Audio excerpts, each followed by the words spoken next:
A little bit about me, first of all. I'm Neil. I am head of media here at Tug. Been working in the industry for 11 years. Started out in PPC, so that was my bread and butter. And a few people work with me or have worked with me in the room will know I love it. It's my passion, so it's still fun, still like to enjoy it.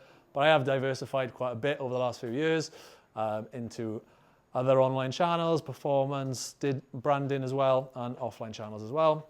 So come at it from a different perspective. Heading up the media here at Tug, and myself and SEO trying to form more of a future of search and where we're taking the direction of the company. So first of all, it's a really exciting time to be in search. I think things are changing all the time. It's faster than ever. It's never standing still. Google search is becoming more than just lower funnel performance now. We'll touch on it a little bit later about how the whole search funnel is changing.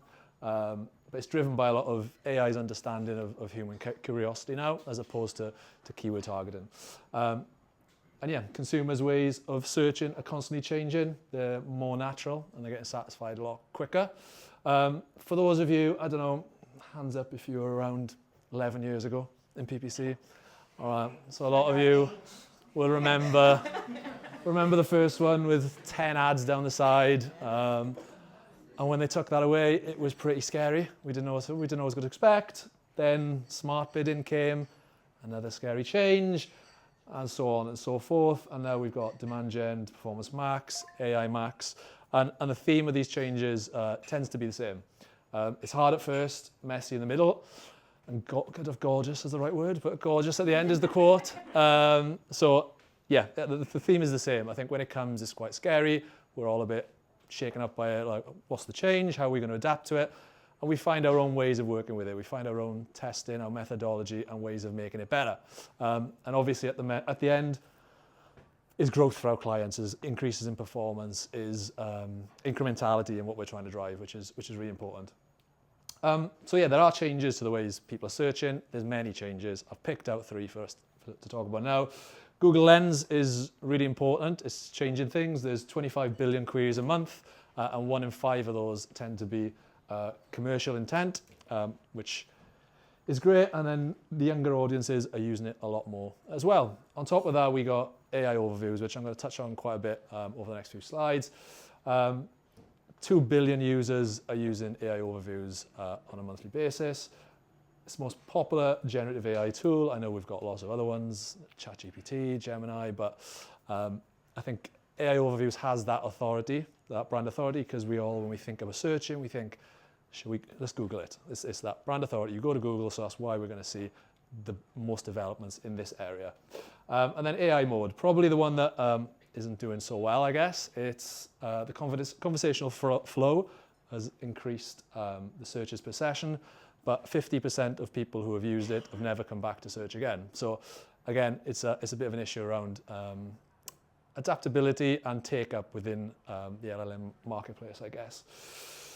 So AI overviews, I was at a Google Partners talk a couple of weeks ago where they went through a few of the changes that are coming for AI overviews. Currently, it's being tested with the ad model within the US, which is really interesting. By the end of Q4 is what they tell me. Maybe it's Q1, let's see. But that ad model will now be coming to the UK. It's the next market to get it. So it's something that we've really got to be prepared for, but not be scared of. It's a new weapon in our arsenal that we're going to be able to use to go and reach new purchasers, whatever your market is you're going after. What's important about it is the ads are going to be inside the answer. That search funnel is reducing. So it's not going to be above or below. It's going to be there when people are searching, they're getting the answers and they're ready to purchase. And we'll touch on that in a second as well. And AI Max, we've got it at the moment. I think if any of you tested it at the moment, it's probably not working so well. That's because AI Max has been designed specifically to fit into AI overviews and reach out for voice search, which is something else we could talk about. But an example that we've been given here and how that sort of ad will look. We've got here, why is my pool green and how do I clean it? An informational search that we're typically using for AI overviews to answer. It gives you a little bit about why it's green, what it could be. Sometimes you'll take a little picture of the algae with a lens, ask it a question about what this is, and then that'll pop up with the answers. Within that then is, here's vacuum cleaners to clean your pool. It's giving you the answer. Your intent to actually purchase then is a lot higher. I think before we go any further, it's also important to see the wider landscape. So what impact are LLMs having on SEO? So across the board, those informational searches, which SEO has relied on for a very long time, we're seeing falling click-through rates, simply because the answer is already in the search engine. There's no need to go across to the website to read or learn about what was your initial question. So as it's getting answered, I think the measurement question is one for SEO to understand, which is what is the value then of appearing in an AI overview as opposed to tracking your click-through rate, tracking your clicks to site. Websites will be used slightly differently within the SEO landscape, so they'll be used to inform the LLM rather than fill it with content that you would then go and read, be it a blog, be it an article about the products. Everything's going to be right there. So it kind of touches nicely on Steph's point earlier about authority. Your content will have to do far more about the authority you have in the marketplace as opposed to learning about it. And that will also expand. I don't know how many of you work outside of PPC as well in social? Yeah, a few hands in the air. So the media landscape is going to be a bit wider in how we can help give this authority to it. So it's going to be very important in how you're perceived outside of the content of your website. And geo is changing that landscape. So it's important to understand that it's not just changing for us, it's changing for SEO. And actually, maybe the roles there are reversing quite a bit. So I said a talk about search funnels, and this is kind of how I view it at the moment, is we've got the old search funnel and the new search funnel that's going to be coming within AI overviews, for example, or any LLM. So the old search funnel is a multi-search journey. The first search is quite informational. You want to learn about the product, you want to learn about whatever it is you look for. I've chosen best running shoes for flat feet, really. I got flat feet, so I got to search for best running shoes. You click a blog, you read about it, you learn about the shoes, you find out a few products or brands. Then you go to the comparison element, which is the second search, where you're trying to decide which product's better for you. Then you're going to go to have a little bit more purchase intent and go and find out, go and actually make the purchase. That search funnel typically it can take hours, days, weeks, depending on how much time, I guess, you've got to make your purchase. The new search funnel, which we call a single moment answer, you're searching what are the best running shoes for my flat feet, still informational search. And this was one I did earlier. For flat feet, you'll need stability shoes. I'm not going to tell you all that, but it's basically all the information you would have got from these searches here. And then on top of that, here's the answers. Here's all the information about these products. Here's the products. Do you want to purchase them now? So that intent to purchase is going to be far, far quicker. So get ready for the ads in AI Overview. So here's a few things that we're thinking about ahead of it. So understand the content of your website. We've always had to know about what's on the site for our quality scores, for example, to make sure they're really relevant. But the relationship with PPC and content is about to change. We need to also think about how we're putting content together that is more informational for indexing and crawling, because that's going to be really important, which I guess have a conversation with people you know in the SEO industry, content writers, to kind of understand that a little bit more in that relationship. And I'll get into why in a second. So this is particularly looking at AI Max as well, by the way. So you'll have a lot more control than you think. So exclusions are going to be the controller, not what you actually add to it. So URL exclusions, asset exclusions, negative keywords are still going to be a thing. So make sure you're prepared for that, and think about your campaign builds. How can I build different campaigns based upon the journeys that we want to take people on, and rather than maybe broad and everything is going wild, be a bit more controlled in how we're doing it. AI Max is not going to cannibalize searches. if we set it up in a different way. So I think it won't do it if you have exact match keywords. So exact match keywords are always going to take the priority. So any of your converting keywords, make sure you're putting them in your campaigns as exact. Lost my train of thought. But yeah, your search keywords will be prioritized over PMax and AI Max. So make sure that you're using AI Max to go after those AI overviews. And as Bayesh said earlier, test. It's really important. Do your A/B testing. Find your best practice. We can stand here and talk about it, but until we're actually doing it, you're going to learn for yourself what's best for you and what's best for your client. And everyone's a little bit individual as well. I remember change is hard at first, but gorgeous at the end. And here's a little demo where you can find those AI Max experiments when we start to get ads in those AI overviews, in the UI interface, and then AI Max experiments, which I'm sure will be sent around later. And give it time, just like with any intent-based targeting, it needs time. If your client turns it on for a week and it doesn't work, yeah, it's not going to work in a week. I think if anybody remembers when PMax first came out, it didn't work for a long time. It needed a longer testing period. We needed to adapt. We needed to find our way of doing it and put the right inputs into it. And that's really important too. And where Google leads, others are going to follow. So OpenAI are soon to have their own advertising model. They've just hired a lot of ex-Meta VPs who built their advertising model too. So monetization of LLMs is going to come, and it's going to be a new weapon that we have. Don't be afraid of it. It's a new tool. It means we're able to go across these different areas and find a bit of incrementality.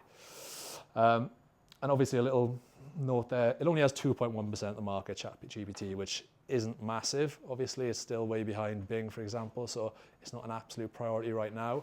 But start thinking about it when we start building our AI Max campaigns. But the growth is quite large, so up from 0.25% last year. People are starting to use it more and more, but maybe not as much as the hype train will have you believe. I think it brings us on to another subject. We talked a little bit about data, and data inputs are going to be really important moving forward, as they already are right now, as I'm sure you're all aware of. And we like to call ourselves data-driven in PPC. We're all about the numbers, but data-driven doesn't just mean the outputs and the measurements off the back of it. It's also about data flow into the campaigns, into the strategies that we're doing as well. So taking that first-party data of the clients, making sure we've got it segmented as we need to inform it in the best possible way for each campaign, each product that we're going after, and data flow is going to be super, super important for the future. And AI is a great tool, but the human output element of it is going to be more important. The AI is here to take our jobs. It's not. It's here to work with us. And here's a study it's a digital marketing maturity study showing the impact of AI if you like, I know I hate using the word, but of AI, and a 20% growth on average from using advanced tech. But then when you add the element of human data inputs into it, and we'll touch on what that means now, but we see an extra 15% growth there. The evolution of the PPC manager is something that we think about constantly, like how is our job role changing, and where's it going? So we've broken it down into three sort of eras, and I'll touch on them all. The operator, which is when ads were down the side and we were in every day changing bids to hope to get another position up so somebody will notice that we had it, we all know it. Well, not all of us, I guess. How many people have never had to change max CPC bids on a daily basis?